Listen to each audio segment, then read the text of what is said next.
I think one of my biggest strengths in life is that I'm never completely 100% happy. I'm always the guy who's chasing more.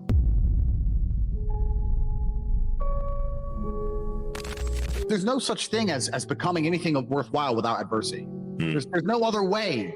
This is what people don't seem to understand, is that adversity is the absolute key ingredient in absolutely anything that regards success. You want a six-pack, there's adversity in the way. You want to be a world champion, there's adversity in the way. You want money, there's adversity in the way. The sooner you become accustomed to adversity and you no longer become adverse to the idea of it and the stress of it, the sooner as a person you can say, okay, fuck it, let's go. And you become tolerant, then the better you're going to be as a person. So when I have children, the number one thing I'm going to ensure is that there's as much adversity as possible in my son's life. Even if he has a comfortable life. I've got money now, but his ass is not going to have shit. Because he's going to be working one way or another. He's going to be struggling, because I know that's how things are forged. They're forged in fire, and there's no other way to do it. So, yeah, absolutely. I'm glad that everything wasn't smooth sailing. Yeah, this is the reality of life, and you look at the most durable people in the world, or the most durable countries in the world, the most durable societies. They're not easy societies.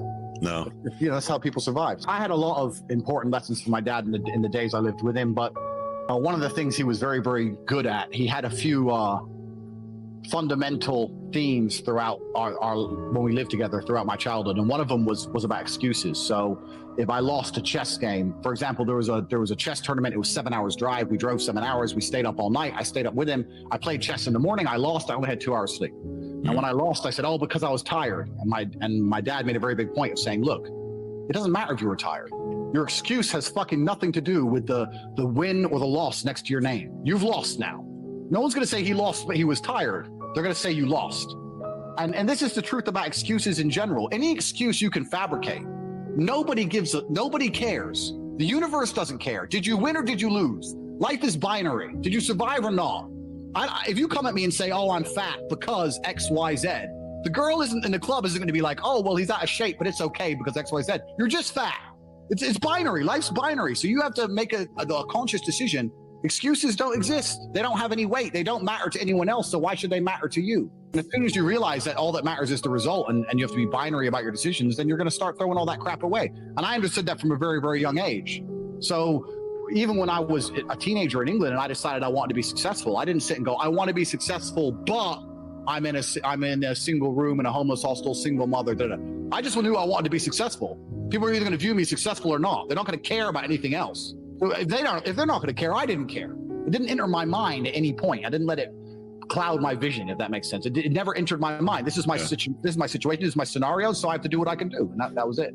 You will often note that the best teachers on earth try very hard to not only tell you what you need to hear, but they will perhaps disguise it in a story or a parable, or there'll be hidden ways in which you can discover beautiful lessons which will change your life. And the fact that it's hidden is not to try and stop people from discovering it, but actually to make sure that when people do discover it, it is potent and people take action. So when I was a kid and I was a chess player and I was winning, started early. My dad always encouraged me to brag. So yeah, you won. Go brag. Tell him you won. Like this is the real world. You won. Only losers are going to be upset when winners talk. This is how it goes. And there's obviously social norms. I'm not saying go through life and be completely unlikable. But if you wake up every day and you look in the mirror and say, you know what? I've looked around at what I see, and I'm up there. I'm the man. I'm the top 5%. I'm the top 1%. Like who out there can do more than what I can do or lives better than what I do? You know what? I'm doing well. If you really believe that in yourself, then what's going to happen is you're going to feel motivated to prove it. This is the thing. It's very difficult. You have to have a mental disorder to have an ego with no justification. Those people have something wrong with them. But if you're going to wake up every day and work your ass off and make money and buy cars and train and be in fantastic physical shape and do all these things to prove your ego, so when someone comes along and goes, well, what's your problem? You say, I ain't got a problem. My life's good. Then you're going to have a very fantastic life. Why would you train or work hard if you don't have an ego? If you don't have an ego and you're not all about me and what I am and who I am, why would you even care? People without ego are the lazy people. Oh, I'm fat, but I don't care. I don't have a nice car. I don't care. I love myself way too much to be broke or fat because I'm me. So my ego is the absolute motivator. If someone comes along and goes, I have no motivation, then you have to say, okay, you're very, very happy being average. Why is that? But you know what? I've done a very, very good job. And this is exactly the exact thing I was saying. I've done a very, very good job at one way or another proving not saying that I'm the greatest man alive or anything, but a lot of people say I'm strong. But they say they're strong. Well, where's your proof for like that? I can say I've done well now. By this point in my life, I have accolades I can draw. You know, I can say, well, I've done this, I've done this, I've done this, I've done this, I've done this, and that's all down. That was all ego driven. There's no other reason to get in a ring and risk your life to fight some other psycho from the other side of the world besides ego. Like, why else are you going to do it? Money? I didn't get paid for most of my fights. I got paid pennies if you compare what I was doing. I saw 5 people die. I put a guy in a wheelchair for life. Like, what? This is not a joke. Like, you're not going to get in the cage and risk getting hurt forever unless you have an ego. This is the whole drive behind the whole thing. You said you could beat me. You think you can beat me? Okay, time and date. If I wake up every day and think I'm something special and I'm gonna go out and I'm gonna prove it to people, then it's gonna give me a good life. So, you know, I'm uninterested in what other people do. Like, I know Ronaldo's good at whatever he does, and is that his name, Ronaldo?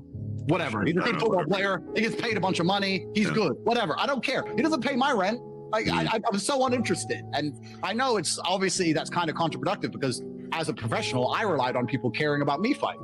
And that's the way it's always going to be. But I think if someone were to come to me as a man and say, look, I want to be the man, I'll say, you better stop caring about anyone but yourself then. I think one of my biggest strengths in life is that I'm never completely 100% happy. I'm always the guy who's chasing more. I'm never content. I'm always like, okay, yeah, what, 3 world titles? I want another one. Like, oh, I've got a Lambo. Well, I want an Aston. I've got an Aston and a Lambo. Well, I want a Bentley. Well, I got an Aston, Lambo, and a Bentley. Well, I want a Range Rover. Like, and I've got them all. So I am that dude.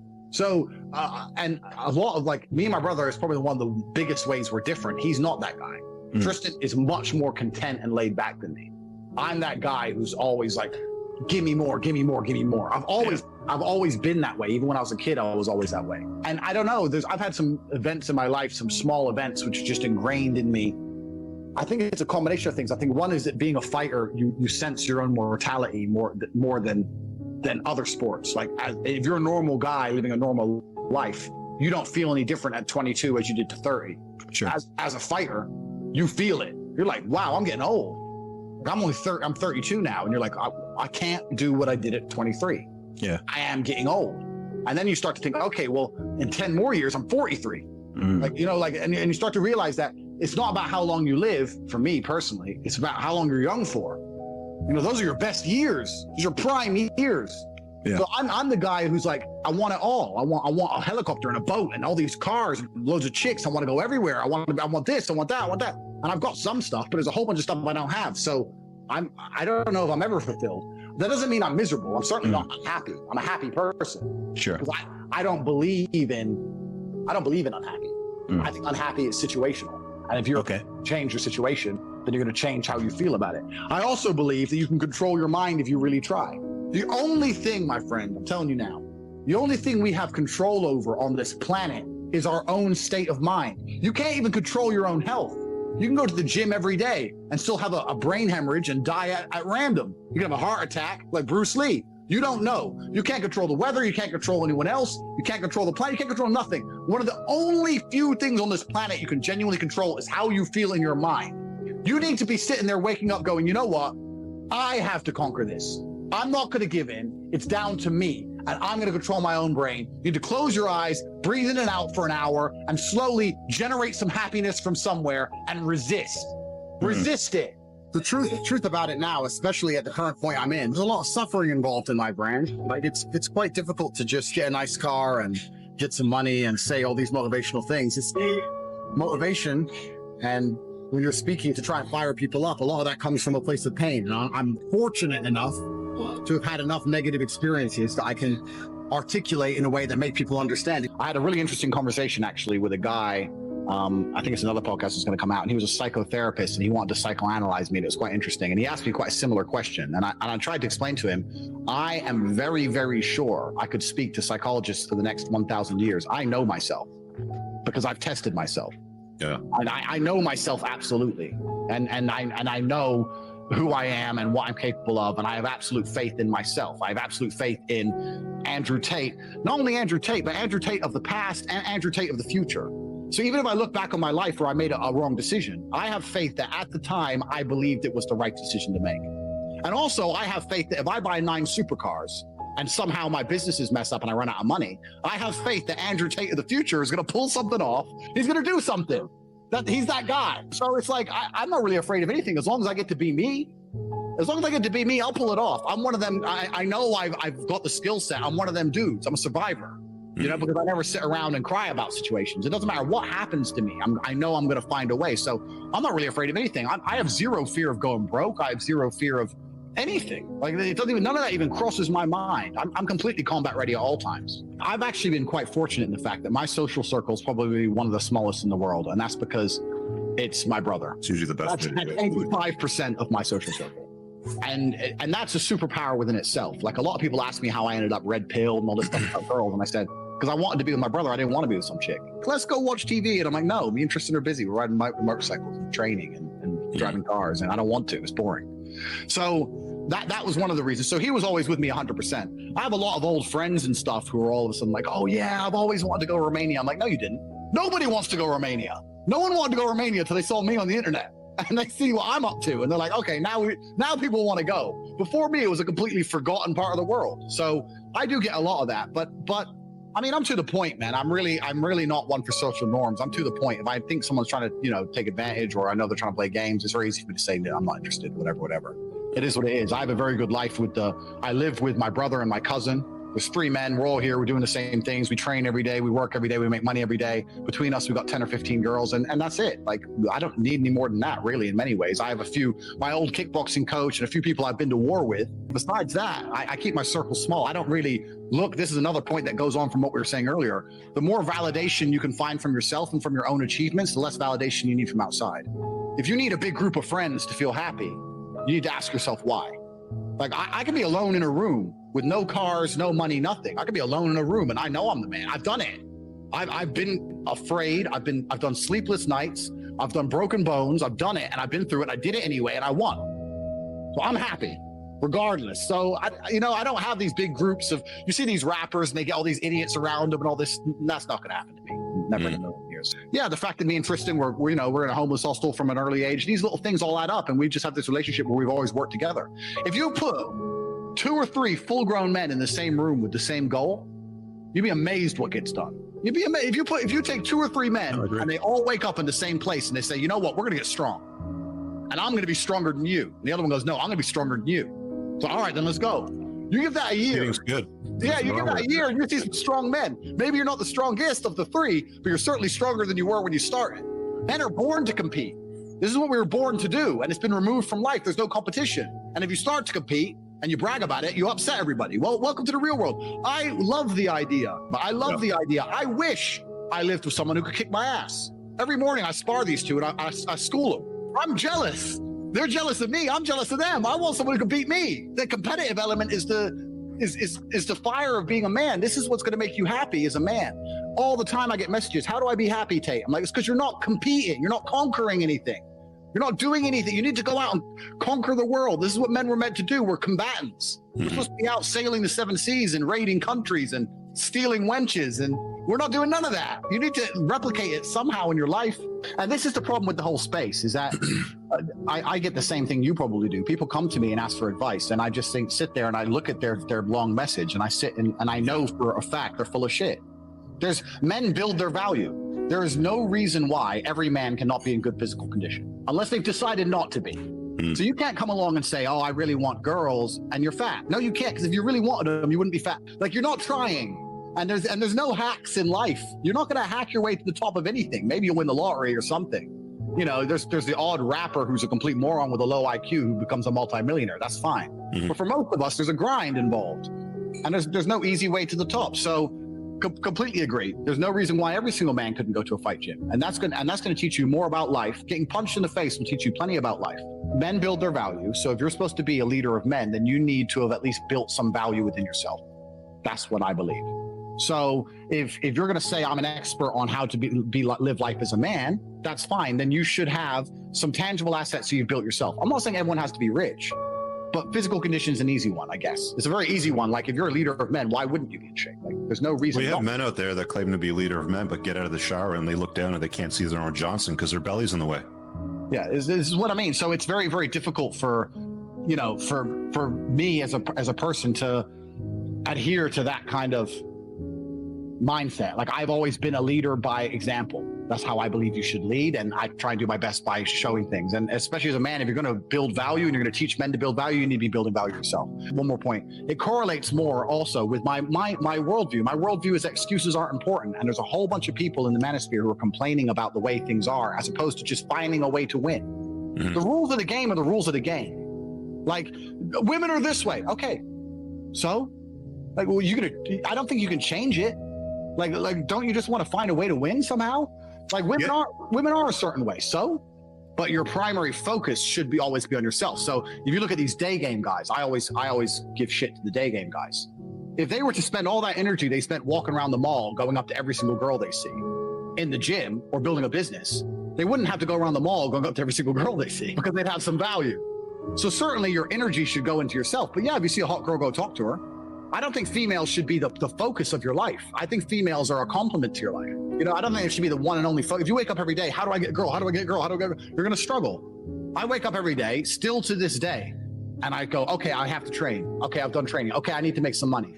And when all my stuff's done, maybe I'll go to the club. Maybe I'll see a girl. Like, you know, but these men are so focused on it, and it's just not going to work because it doesn't give you time to do anything else. If I'm having a hard day, I never sit and think I need to talk to this person. Even if I have like my brother and some people I'll talk to, I may be venting a little bit, but I'm certainly not looking for advice on what to do. I always make the call on what to do. I always already know what to do.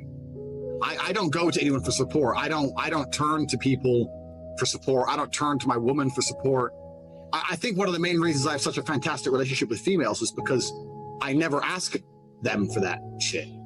I really believe the reason I have the adoration of females is because they're with a man who they never have to babysit. They never have to motivate. They never have to convince to put the video games down. They never have to sit and say to him, oh, it's going to be okay. Like, I'm a rock.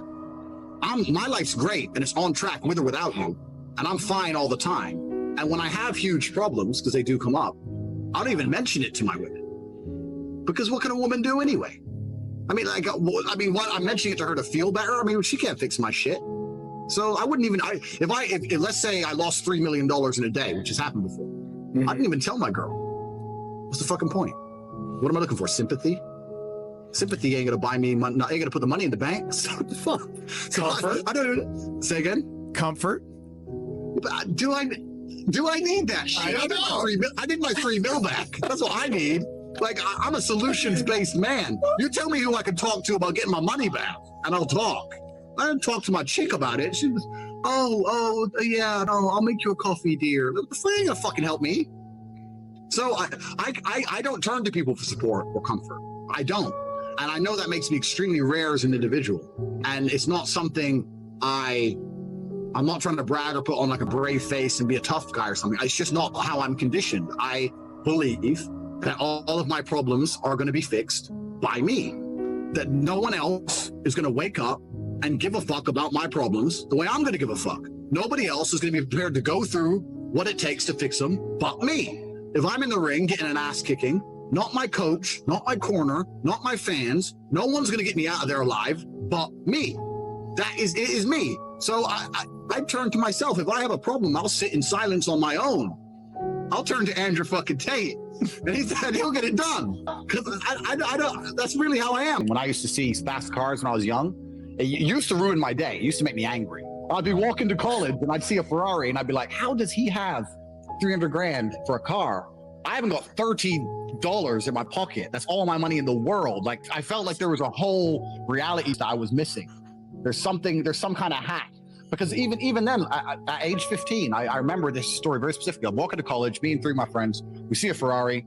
I look it up, I find out how much it costs. And even then I'm saying to my mom when I got home, if you work a good job, like how much do you make a month? She's like, oh, maybe make 3,000, 4,000.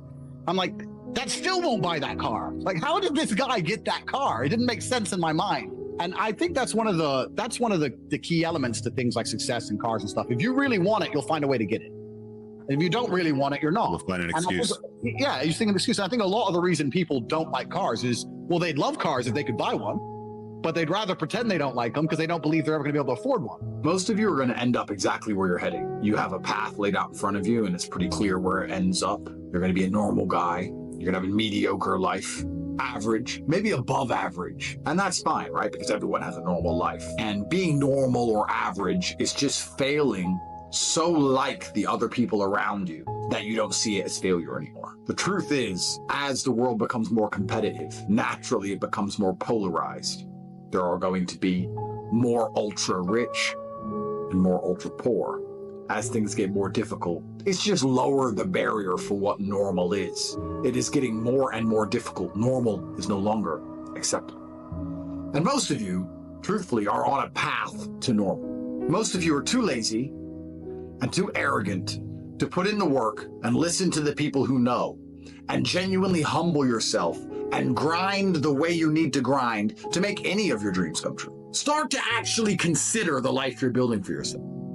Consider how your woman will look at you when you walk in the room. Will she respect you? Will she adore you? Would she die for you? I don't understand how you men at home are not furious at yourselves. If this video speaks to your subconscious on any level, you should feel deep shame because you're not a fraction of me. And perhaps you never could be me, but you could certainly be better than you are. And you're not even close to that. You are monumentally failing yourself. You're monumentally failing your bloodline. You're on the road to nowhere, and you don't seem to care.